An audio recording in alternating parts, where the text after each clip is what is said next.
Dear traveler, and welcome. Today we are doing fantastic. I'm feeling top of the world, naturally aspirated, just high on life and loving it. The sun is out. I've had a great couple of days and a lot of family time. And anyway, while I'm in this headspace of feeling great, I'm like, I've got to get back on that channel. I've got to let the guys know what's been happening and, finish off this saga, the Leica saga, the Leica M1 saga. So here it is, part 2. Let's go. We've got very limited time and I've got so much to say. Now, first off the bat, if you are not a Leica user, if you don't even shoot film, if you have bought Leica and hate them, if you will never ever afford to buy Leica, it doesn't matter what your scenario is, please don't click off this video, because if you know any of my video or content, you realize that the title and the main subject is purely just a passing thought, and we'll pretty much touch on everything photography related and all kinds of bizarre rabbit holes. So without further ado, get comfortable or uncomfortable, your choice, and let's chat. Please hit me up in the comments. Let's chat and figure this thing out called life. Okay, so where was I? The Leica M1, a gorgeous camera, a truly beautiful camera, and it's got me to realize, just recapping from last part 1 video, it's got me to realize that Leica cameras are not cameras, okay? They are something more than that. They've transcended cameras, and they are actually this just beautiful piece of machinery that feels like mankind at its peak, that made this work of art. It feels like a work of art. Right, try and think of it like that. People say, and this is what I've realized, I think I might have said it in the last video, I could never understand why people pay so much for Leica, because surely a camera can't be worth that much. That's where you're wrong. This isn't a camera, it's an absolute work of art. Think of it like you're going to compare an old, 1940s, 50s Mercedes-Benz or Alfa Romeo or something like that, some gorgeous European car, and say, why do you space so much money for that car when you can just buy a Toyota Corolla? And you're 100% right. But these old classic cars aren't for transportation. They aren't for driving A to B. It's a whole experience. It's the quality. It's just so much more than driving. And that's where people go wrong. That's where I went wrong. Okay? Leica cameras are absolutely insanely good. Insanely good. And I feel so blessed that I am able to have this gorgeous camera. But let's keep moving on. Let's move on from that. So yes, Leicas are amazing. Great camera. Got to get some banging shots. I put through a couple of color rolls of film through it. Got some gorgeous colors, gorgeous shots. It felt great doing it, I felt like the boss while I'm taking these shots with my Leica. Other thing, going again, having this Leica brotherhood of other photographers who shoot Leica, that's also amazing. Like, there is no brotherhood like the Leica brotherhood. It feels like these people would just jump in the trenches and go to battle with you. They literally live and die for this camera series, and you feel the passion and you feel a part of it, and it's really, really cool. You see, there was a video, who was it? Was it that Leica guy? What's Mr. Leica? And he bumped into, was it Jason from Grainy Days? They bumped into each other in Germany and both got their cameras signed for the 100th anniversary. How cool is that? That stuff just doesn't happen in other camera brands. I wish Nikon did it, I wish Canon did it or whatever, but it just doesn't have the same gravitas. But right now I've got some visual footage that you're probably seeing, and I've got all my rangefinder cameras out. I've got them all out. Now I just wanted to make a quick comparison between my other cameras. Obviously the Leica just destroys them all with, again, quality craftsmanship, the fact that it's literally a piece of artwork, design, everything is just flawless, right? It's just A++, everything. So that surely means that all these other rangefinders that are on my desk, they're all rubbish. They're all absolute trash. Well, that's where you're completely wrong. The Zorki it's insane. The Leicas helped me appreciate how amazing that Zorki is, right?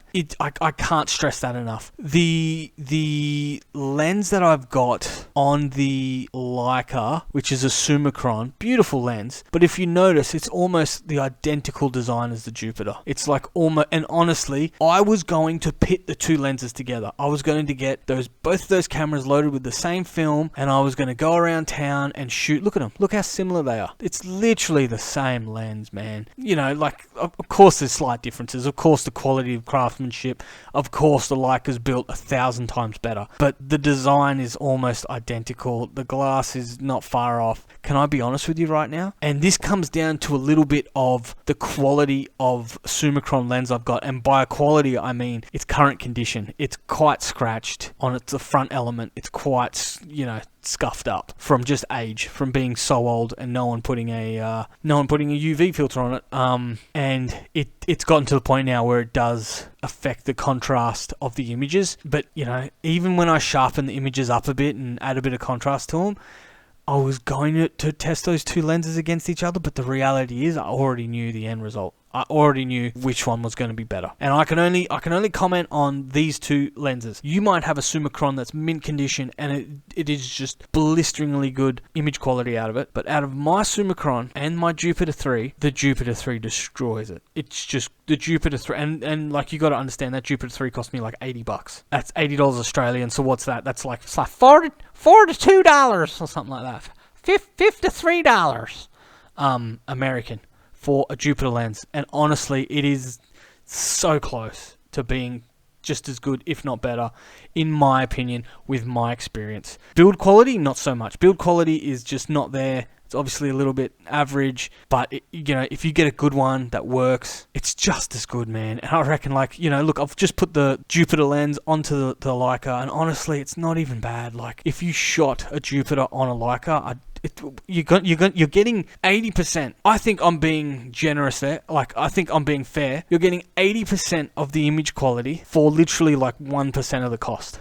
10% of the cost. Probably, to be real, 10% of the cost. Yes, the build quality is a lot cheaper. However, it's still amazingly fun to use. I love that Zorky. And I thought maybe once I got the Leica, I would be like, all right, Zorky for sale, or use it as a paperweight. But honestly, I just can't. The Leica has made me appreciate the Zorky even more. And we'll go into a little bit more details on that later. But that Zorky is a gorgeous camera. Is it? Like, it's like try and understand that the Zorky is like a crackerjack. Like, it's like you'd get it at the bottom of a cornflakes packet. That's the quality of the Zorky. It's not anything to write home about. It pretty much does everything you need it to do. It's got great lenses. It can shoot 1,000th of a shutter speed. It's got a combined rangefinder viewfinder. It does everything you need it to do. There's no downside to it. It's just a cheap, amazing camera. And I think now this experience has made me realize I should probably buy a few extra Zorkies because they are phenomenal cameras. Okay, phenomenal cameras. Now, moving on to the next camera is the Kiev 4M that I have. Beautiful camera. And I can't stress this enough. The 4M Kiev is built really nice. Like, it's a bit clunky. Like, it's a bit jangly. What's the word? Janky. I think janky is the word I'm looking for. Is like, if you shake a Kiev, it's going to make some little clunky noises. Like, the lens is going to just clunk around a little bit, and just little pieces inside the camera, it's going to clunk just a little bit, just the tiniest little bit. Whereas a Leica, it doesn't. It's like solid as a rock. But I'm only talking like slight clunking coming from the Kiev. But it's literally a solid, gorgeous camera. On the scale of Zorky to Leica M mount, the Kiev is a lot more closer in between, a lot more closer to the Leica than it is to the Kiev. Like, it's you really start to notice how hollow and cheaply made the Zorky is compared to the Kiev. The Kiev's built very nicely, solid, real solid brick of a camera. Feels great in the hand, solid, awesome camera. It's getting towards that Leica solid camera feel. I'm trying to think, what happens if you've never held any of these cameras? I'm trying to give you an idea, because that's what I find difficult about film photography. At least where I live in Australia, I can't try any of these cameras out unless I buy them. Like, there's no local shop down to where I live where I can go and try out a Leica and pick one up and just, advance and take a few shots just to see how it feels. I can't do that. The only way I can do that is by buying the camera, testing it out, and then either keeping it or selling it. And I find that's frustrating me now. I'm getting frustrated with that. I wish I could go to some shop and just go, all right, Nikon F3, let's go. Let me just actuate it and just, hit that shutter a few times and get the feel for it. Look through the viewfinder, go, yeah, okay, no, not for me. And then pick up, an RB67 and be like, all right, yeah, no, that feels great. And oh yeah, what about a Pentax 67? Oh yeah, it is super heavy. You know what I mean? You're only going off what people are telling you. So I'm trying to give you a bit of an idea, even if you've never touched any of these cameras, held any of these cameras. I'm trying to paint you a picture so that you can be a bit more confident if you are taking the risk and trying to buy any of these cameras. That is how this channel helps you. However, the Zorky is this bizarre sweet spot where it's not made well, but it still feels like a treat to use. Like, I love using the Zorky, okay? And that's what this whole thing has kind of led me to realize. I love that Zorky. It is a little bit lighter and cheaper, but sometimes that's a good thing because you're not worried about it getting scratched or broken or stolen. It's lighter, so it's not killing you whenever you bring it out. It's not like you're bringing this, 1 kilo rangefinder around your neck, because that's the thing you need to understand. The M series is super heavy. It's a dense camera. Super dense camera. The Kiev is a little bit lighter, I think, than the Leica, but it's still a very solid camera. Once you get to the Kiev, that's when it starts to feel a lot lighter. It's a lot more easygoing, okay? Kiev's a fantastic camera. The issue I have with the Kiev, which again, I learnt through this, I think I'll go into that a little bit later. The thing with the Kiev is it's a sophisticated camera that's getting old, that needs servicing, and servicing isn't as readily available because it's an old camera. And because of the price point, it's kind of like, well, instead of fixing it, I'm just going to sell it and just get rid of it. That's the problem, is you're just going to buy a new one for the price of servicing it. But we'll get into that a little bit more later. Let's get back to the M1, and we'll get back to these other cameras later. Let's chat a little bit more about the M1. Fantastic camera, loved it. How did I go with zone focusing? How did I go with zone focusing or distance scale focusing, however you want to say it? How did I go with that? Because I spoke pretty heavy about how good I was at this kind of stuff, and that I'm going to make it look easy. I did a great job at zone focusing with this camera. I never got a blurry shot. Every shot I took was just the way I saw it in my head and just the way I wanted it to be. I know how to zone, scale, focus, whatever you want to call it. I know how to do it. And I did it on this camera. Was it fun? No, it wasn't fun. This camera scale focus wasn't fun. Why is that? Because the whole time you're trying to scale focus, your only point of reference is looking down at the camera. So you're holding the camera like to your belly, you're looking down at the lens, and you're looking at these microscopic little numbers, and you're trying to like line them up and be like, well, if I was at f5.6 and I'm shooting at 100th of the shutter speed, that would mean that everything is in focus from 1 meter to 1.2 meters.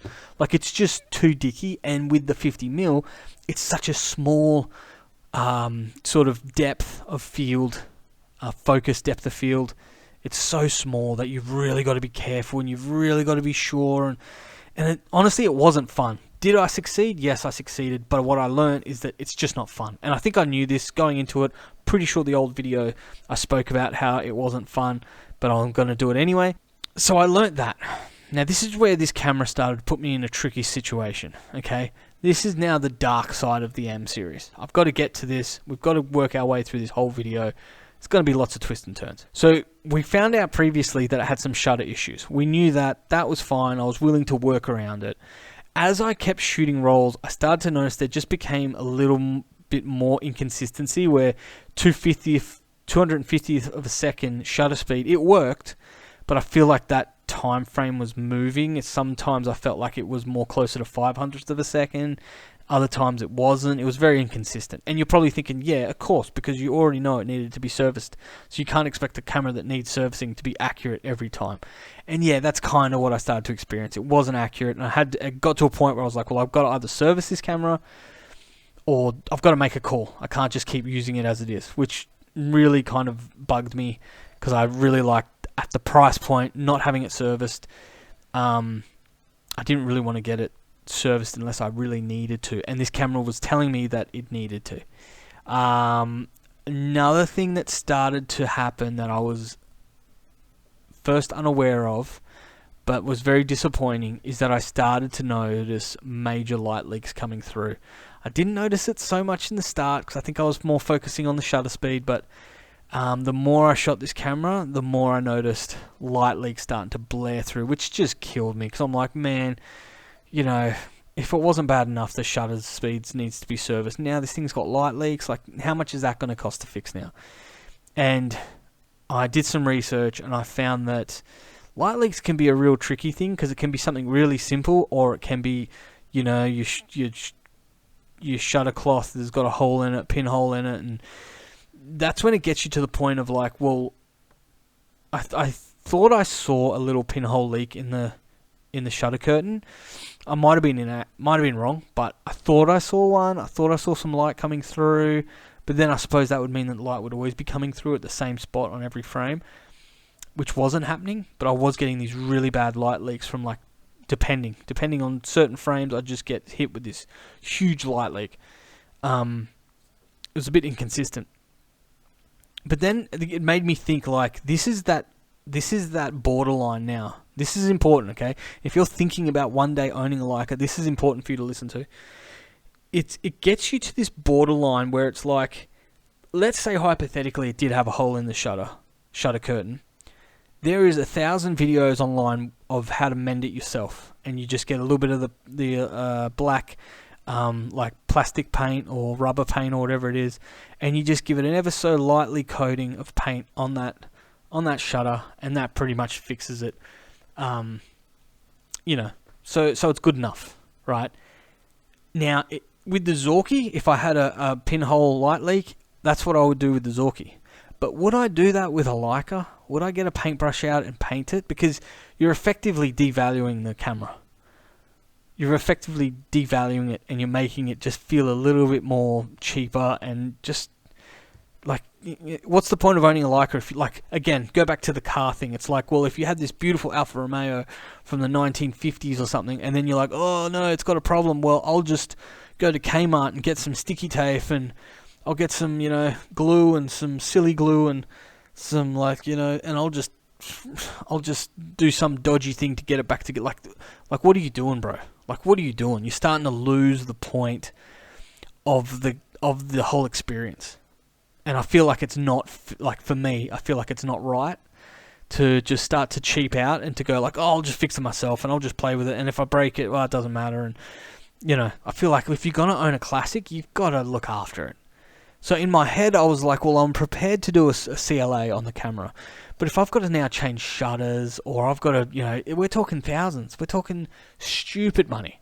And then the issue with that is more I invest into this camera, I think to myself, well, I'll get to a point where it's like I could have just bought an M3 or an M5.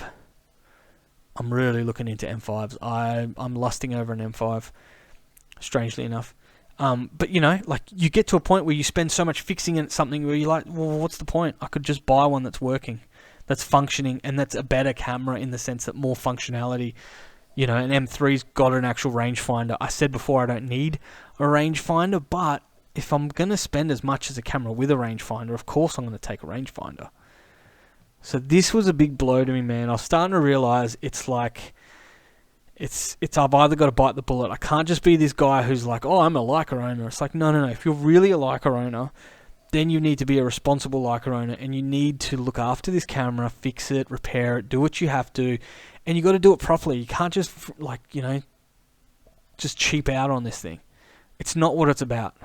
That's my opinion anyway. I'm not saying it's correct. If you guys are able to repair things yourself and get things going, and no shame in that. I've got no shame in that. But for my thought is like, if I'm going to cheap out on this camera, it's kind of like, well, what am I doing? Why buy it if I'm going to cheap out on it? That's just my opinion. You know, I think if you were a camera tech and you fix something yourself, there's no shame in that. There's no problems with that, because you're smart enough to do it yourself. That's cool. But for me, I'd just be doing a real dodgy. Like, I can't explain that enough to you. That I would just be like getting a little bit of paint and just kind of, like, it would look like crap. But yeah, only I'd know about it. But again, you're devaluing the camera. You're devaluing the experience. And I just think it goes again. Anyway, I think I've spoken on that enough. So, it pains me to say it, but unfortunately, I ended up deciding to sell the M1 because it had too many. Oh, sorry. Actually, whoa, back it up. One more issue is that lens. The lens has so much scuffing on the front element. It really started to affect the highlights, that it would just blow the highlights out. There was so much halation to the point where it was like unusable. It just felt like they were blowing out. And the issue I have with that on this lens is film as a medium. Film is better at highlights than lowlights, right? That's the thing about film, is that it generally holds on to and captures highlights better. And if you underexpose film, it becomes muddy and grainy and you lose all this detail, right? So generally you shoot for the highlights. You generally overexpose. But then with this lens, it just blows out all the highlights and just makes this, this huge white blur through the whole picture that almost looks like a light leak. You get this insane halation. I was like, well, I can't shoot underexposed and I can't shoot overexposed. Like, I had to you have to nail it. And there can't be any super high highlight areas in the photo because they will just blow out. So it became extremely restrictive. And I worked around it, and I did get some okay shots that I do actually really like from this lens. But it's just so limiting that it's like, okay, I can't use it in shiny, like bright daylight settings. I can't use it in nighttime settings. Like, well, when can I use it? It has to be like a very controlled, subdued light. It has to be a very controlled light. So I was like, well, that's that lens stuff then, because that makes it even more difficult. On top of the fact that I'm zone focusing, but then I'm worrying about highlights getting blown and worried about lowlights getting blown. Like, it's almost not even a camera at this stage. It's just not working for me. Okay, I don't mind putting in the effort, but this one got a bit too far for me. So then I'm like, okay, well, do I sell the lens and just buy a new like I get a Voigtlander glass to go with it? That'll solve that whole highlight, low light. But then I'm like, all right, well, that's more money. I've got to buy Voigtlander, plus I then still have to service this camera. So I've got to a point where I was like, nah, man, I think I just got to cut my losses. Unfortunately, I got to cut my losses. So I then started going down the path of trying to sell this camera, and I was completely honest when I sold it. I explained the current condition, the fact that it will definitely need a CLA plus the lens is scuffed. I wasn't trying to hoodwink anybody. It is what it is, and I sold it separately, the lens and the body separately, to try and maximize profit. And look, I had some people reach out and put some offers down, and the offers were reasonable. I was still making a profit. And I need you to understand this. And this is the future Shutter Slaps. If you end up watching this in the future, I need you to understand this. I've sold many a camera in my life. Many a camera. And most of them I haven't even thought twice about. This camera here has been the hardest camera to ever sell in my entire life. Okay? I got an offer, which was a good offer. It was more than what I paid for it. So I was making a profit. And it was on eBay, and it's like that thing where you've got 48 hours to accept it or decline it. And I literally was racking my brain. I could not decide whether or not I was going to sell it. I was like, never has a camera done this to me. And I brought, pardon me, on the last day, I brought the camera with me to work. And I had it sitting next to me, and I'm watching the timer. I've basically got 3 hours left before this offer expires. And I'm just sitting there with the camera, and I'm just looking through the viewfinder, and I pulled over to the side of the road and I parked up, and I'm just like taking a few shots with this camera, thinking, do I really want to get rid of this? It's a gorgeous camera. And then I'm looking at the scans that I got back from it and seeing all the issues that this camera has, and I'm like, oh man, do I just keep it and fix it? It's just such a gorgeous camera. Anyway, what it came down to is that I decided there and then I don't like the fact that a physical object, a physical piece of metal, has so much control over me and has me, I mean, like I don't want anything to have control over me like that. That's ridiculous, right? I don't want any possession to mean so much to me that I can't let go of it. And that's how I justified it. And I'm like, no, I'll let it go. And if it comes back to me, fantastic, whatever. Let's let it go. So literally, I got down. It was counting down the seconds of this offer expiring, and I just hit the button. And in my gut, it felt so wrong, but I just hit the button. I'm like, no, I can't let this thing own that much real estate in my brain. I love it, but c'est la vie. Let's let it go. I send this thing off, and the whole time I just feel bad about it. I feel wrong about it the whole time. And anyway, I go about my business, go about my work, and then, just a sec. Let's crack a beer. It's that time. I like crack a beer in this little environment. Do I have a beer opener? Do I have a beer opener? That'll do it.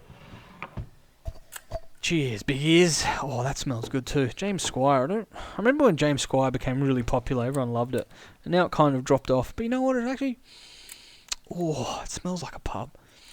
When a beer smells like a dirty pub, isn't that the greatest?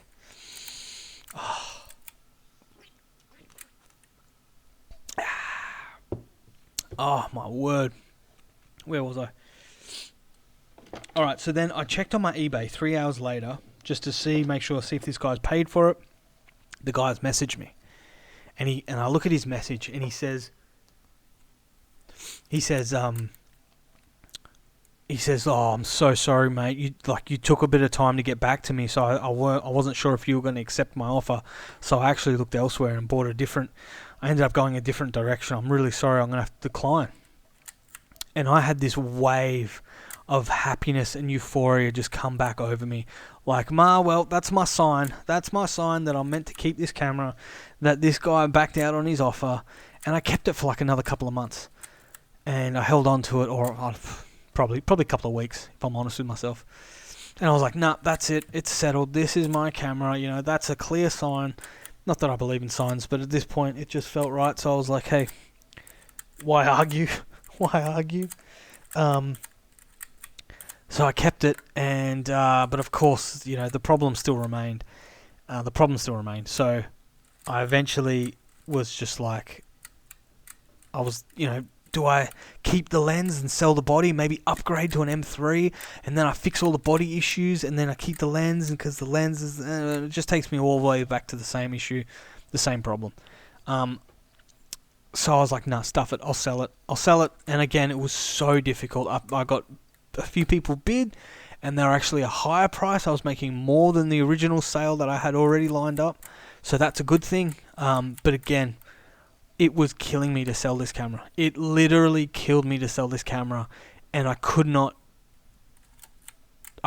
do it. So I had to just say yes, and I just had to watch myself physically pack that lens up, pack that camera up, put it in a box, drop it off the mail. I had to force myself to do it. I did not. Every fiber of my being was saying don't do it. And I've never had that with a camera. So it was a really hard sell, really difficult sale. And I got rid of it. It's hard to even talk about it, man. That was tough. But I had to let it go. It was busted. Now, great camera. Potential's there. What have I learnt from this experience? What can I take away from this experience? One of 10 things I can tell you is this. If you're thinking about buying a Leica, do it properly. Don't buy a broken one or buy a cheap one and think, oh, at least I'm getting into the market. Don't do that, because you're just going to break your own heart, man. Get one, save up, do it properly. Buy an M3. My advice would be this. This would be my advice. Buy an M3 body that works, and then adapt a Jupiter lens to it. Now, I know that the Leica world's going to look down on you, and everyone's going to be like, that's a Jupiter lens, what a loser. I know that. But you're getting 99% for the cheapest possible entry-level ability. And now, most people will say, no, you're doing it the wrong way around. Data body, marry a lens. You should buy a Leica lens and adapt it to a Canon 7 rangefinder. And yeah, that's true. You should do that. That's a great idea. However, I feel like a lot of people are undervaluing the experience of a good body. Now, having a fantastic rangefinder like an M3, it is just a pleasure to drive. It is gorgeous. It is the most beautifully crafted thing I've ever experienced in my life. And I just don't get that from a Canon 7. I just don't get that feeling from it. I'm sure it's a beautiful camera. I'm not throwing shade on the Canon 7. I bet you that camera is a phenomenal camera. But it just pales in insignificance compared to a Leica M3. Okay? So my thought would be get the Leica M3, which I think for American you get them for around $1,000, and then throw a Jupiter lens on it, which you'll get for $12 or something, with an adapter. That'll do you, mate. That'll do you. And then when you win the lottery and you can get a Voigtlander lens, or even better, a Leica lens, great. But the thing with Leica glass as well, from my experience, it's amazing glass, but it's only the high-end stuff that's amazing. It's only the $2,000, $3,000, $4,000, $5,000 lenses. They're the lenses that are amazing. If you get a real cheap Leica lens that's all scratched up, and it kind of, in my experience, kind of no point. You're better off getting a Voigtlander, which will only cost you 500 Australian, or American. What's that? $300 American. You're better off getting that or adapting a Nikon lens or a Canon lens or something. Just adapt something rare and bizarre. That would be my advice. That would be how I'd do it. If I could turn back time, that's how I'd do it. M3, just strap on any lens I can, and then when money comes up again, buy a nice lens for it, and go from there. You're laughing. You're absolutely laughing. So yeah, don't cheap out on Leica. Do it properly, because then you're going to have a great experience, and you're going to become a Leica person forever. That's my opinion on that one. Now, what other issues or what other lessons did I learn from having this Leica? It really upset me that this camera had so many issues and it had so many problems, that it had light leaks, shutter issues, blah, blah, blah, blah, blah. So what it made me realize is that these gorgeous old cameras that are just like raved about, they aren't bulletproof. These things are very fragile in the sense of they need constant adjustment. They need constant repair. They need constant care and attention. That's another thing to be aware of with these cameras. I thought, well, if you drop $1,000 American on a camera, that camera's going to work. And the reality is, no. It may work for a little bit. It may be okay for a little bit, but you need to constantly service it, mate. And that's what you talk to anyone with a Leica, and they've either got one in the shop getting repaired, or they got one that's this and one that's that, and they need constant attention, just like an old 1950s, 60s, 70s vintage car would just need constant repair. So do you want a camera that needs constant attention? Because that's what this is. That's what you're getting into. Don't look at the beautiful badge and the paint job. Look at the fact that this camera is going to need constant attention and repair. And that's not because it's a bad camera, it's just because that's what these unique cameras require. So that's something that I learnt. And then I started looking back at my old cameras. I was looking at the Kiev and the Zorki, and I was like, I've never serviced the Zorki, but man, it fires perfect every single time. How can a cheap $100 camera have better performance and sustainability, reliability than a Leica? It's absurd. Like how? But then again, it's like comparing a 1991 Toyota Corolla to a 1950 Alfa Romeo. Like, unfortunately, the fact is the Corolla is just going to be better as far as reliability, and it's insanity, but that's just what it is. So that's what it made me realize. It made me appreciate even more. Wow, man! I bought the Zorki. I never once got a light leak on that thing. Never once got a light leak. Shutter speeds work fantastic. No pinhole holes in the shutter curtain. This thing's a flaming beast. It's an absolute beast, and it's got a stonkingly good lens. There is no bad side to a Zorki. Oh, but the viewfinder. Yeah, let me take you back to the viewfinder. The M5 had the 35mm and the 50mm frame lines in a beautiful, bright viewfinder. It was gorgeous. However, I realized I hate frame lines. I hate frame lines. And this is just a strange epiphany I never realized until I used the Leica, is I don't like frame lines. I find they clutter the image. It's just weird. It just clutters the image. And it makes me think about what fits inside this little box. I hate it. I prefer to pick up a Zorki, and it's got no frame lines. It's just a little peephole. It's like you're looking through a keyhole. Not that I know what that feels like. But it's like looking through a little circle, and what you see is what you get. That's it. Oh, but I can't see outside of the... Yeah, big deal. I don't need to see what's outside of the frame. I just got to care about what's inside the frame. I don't need anything more. I find anything more than that clutters it. That's why I like Holgers. You pick up a Holger, it's this little plastic rectangle. That's all you're looking through. A little plastic rectangle. And that's roughly the image you're going to get. Okay? I don't need to McDougal this. I don't need to Kyle McDougal this and have an SLR and to line up the exact photo so that I get all the thirds settled and all the... I don't need to know. I don't need to know what the end product's going to look like. Alright? That's why I shoot rangefinders. I don't need to know. So I learnt pretty quick that I don't like viewfinders with frame lines all through them. No thank you. No bueno for me. And I know I'm a bit of a strange cat. Most of you people probably will like them, and that's fine. But for me, no thank you. No thank you, please, sir, madame. Where was I going with that? But these are the things I learnt about having that Leica.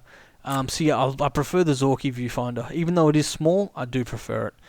and it has the viewfinder and rangefinder in one viewfinder. It's just flaming epic. So anyway, it made me appreciate that. Then I started looking at the Kiev and thinking the same thing and going, oh, I love this Kiev, now that I sold the Leica, the Kiev's like the next best thing I got. But then as I did sort of testing on that Kiev, and you'll see this in the video footage, you'll notice the shutter curtain has a fault. And sometimes when you shoot it and as you advance to the next frame, you actually see this, it's not closing properly. It's going to let light through. It'll let a slit of light come back through the camera and basically destroy your film with a ton of light. So that curtain's stuffed. And this is the issue, again, that the Leica made me realize, is what is the go with these old cameras? I want a Kiev so bad, and then the next thing I've been looking into was Contax. I'm looking at Contax cameras, because they're the same as the Kiev, but better quality, but it's the same thing. It's like, well, are you prepared to service them? Because these old cameras need servicing. And it's like, crap, I'm not prepared to do that. And I wish I was. I feel a bit sad that that's the kind of dude I am.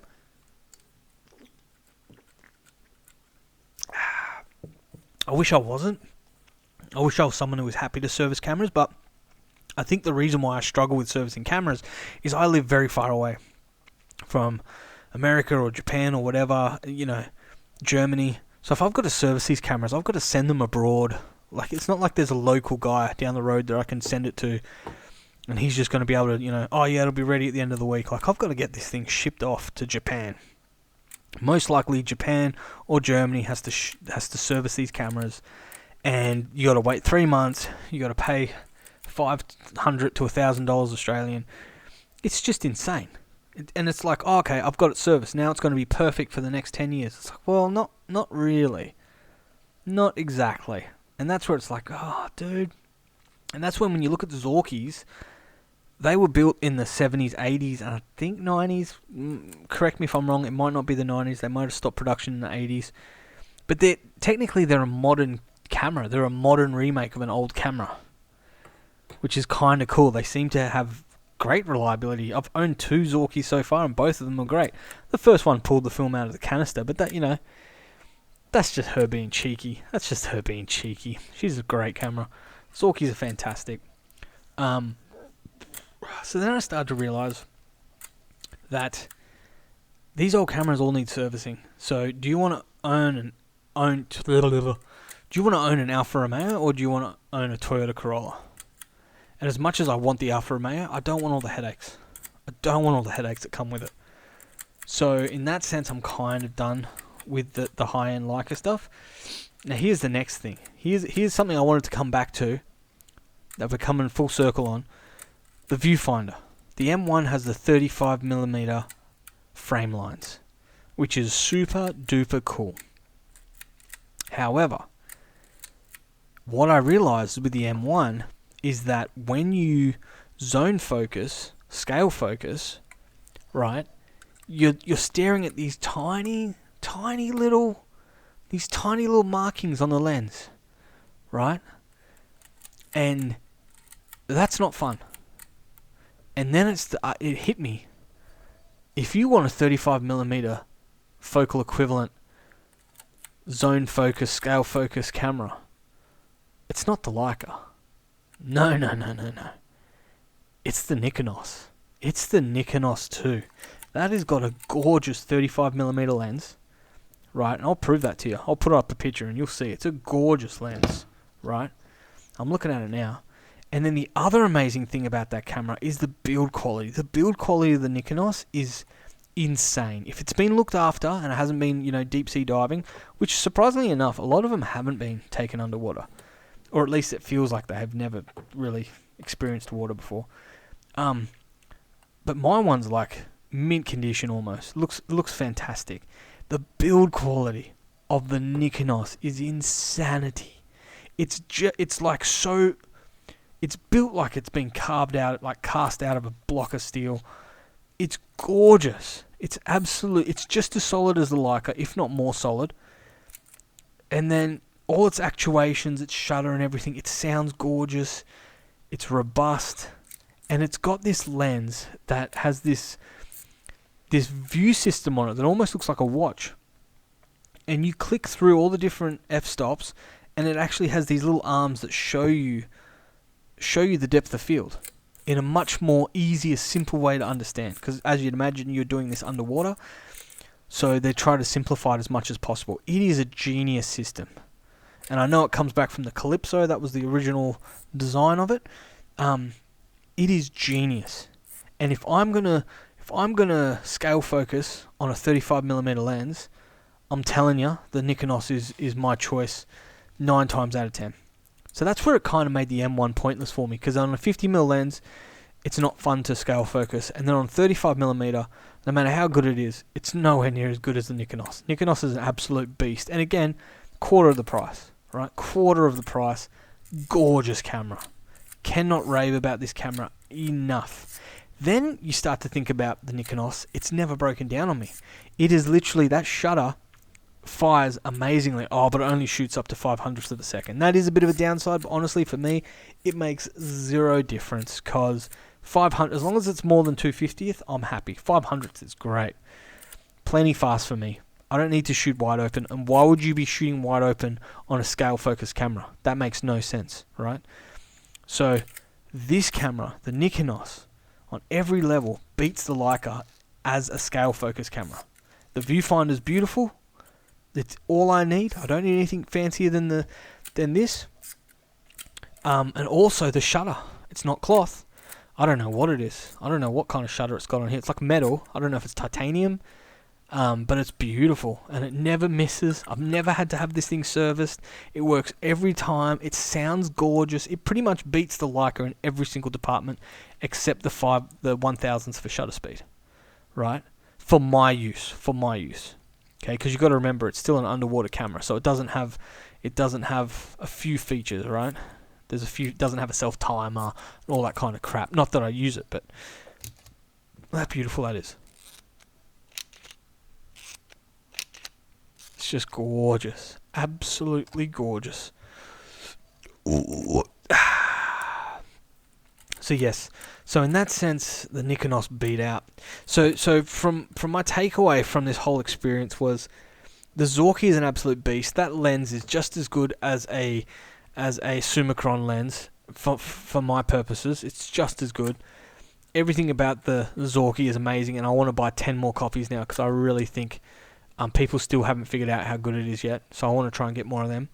And then the other, I want to love the Kiev. I so badly want to love the Kiev and the contacts, but it just feels like they just need servicing. So that puts you in that zone of, are you going to service it? Maybe the Nikonos, sorry, not Nikonos, the Nikon SP, S3, S4, maybe they're an option. Maybe in the future I might have to dabble into them, because I feel like Nikon's got that kind of reliability, probably better than Leica. Comment down below if I'm right or not. But I hope this has been a bit of an overview. I had to get rid of the camera. It broke my absolute heart, but that's what we've done. But I've learned a lot from it, and it's made me realize that old cameras need servicing. And it's sad to think that these cameras are just going to end up in landfill one day. I wish they could all be serviced, but then the issue is, servicing's expensive. Same as with cars. You'd love to salvage these old cars, but it's just getting more and more expensive. And then obviously the film's getting expensive, and then the availability of parts and all these kind of things factor into it. So yeah, I had to let that one go. I learnt a lot from it. I hope I'll end up owning a Leica in the future somehow. But that's it. That's it for the Leica. That's it for this rangefinder adventure. Hope you guys got something out of this. Leave the comments below. Let me know what you think. What have I got now since I sold the Leica?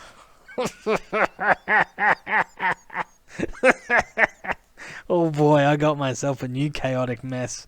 Oh yeah, and I can't wait. I can't wait to tell you all about it. What do you think? Comment down below. What camera do you think I got? Okay, well, what camera do you think? I've just had a Leica. What am I going to get after a Leica? Or Leica M1, should I be more specific? Alright guys, as always, love you guys. Hope you're doing good, and I will catch you on that there next one.